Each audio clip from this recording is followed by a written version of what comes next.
What was your first pregnancy like? It was just so textbook. But Caitlin Cash's subsequent pregnancies were anything but.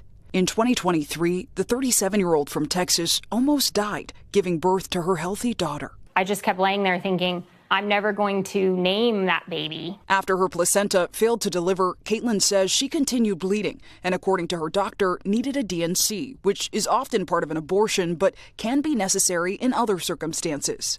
Caitlin says she waited more than an hour for doctors to do the procedure, but her condition continued to deteriorate until she lost consciousness and needed a blood transfusion.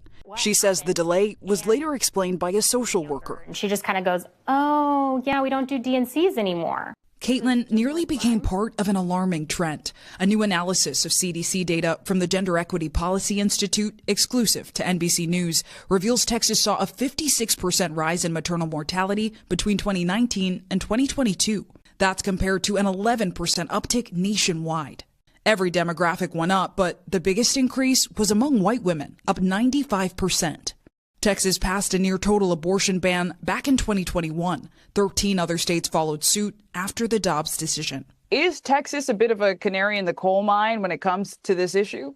We have to pay attention to the data coming out of Texas. Texas, I fear, is a harbinger of what's to come. In Texas, abortions are still allowed to save a pregnant woman's life. You have practiced in women's health for over a decade. How does it feel for you working out of Texas now? Very different.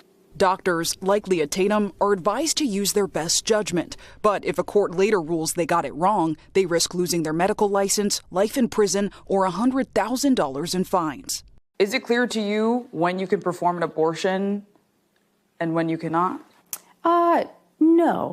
No, not really. So there is just this hesitancy that you can feel practicing in Texas. The Cashes believe it's a systemic hesitancy that contributed to Caitlin's experience. I went into that delivery room with a doula and health insurance, and I'm white, and I have a master's degree of education. I went in with every privilege you could think of, and that still happened to me.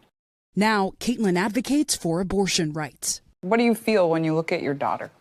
I feel deeply saddened and guilty about the future that I'm giving her.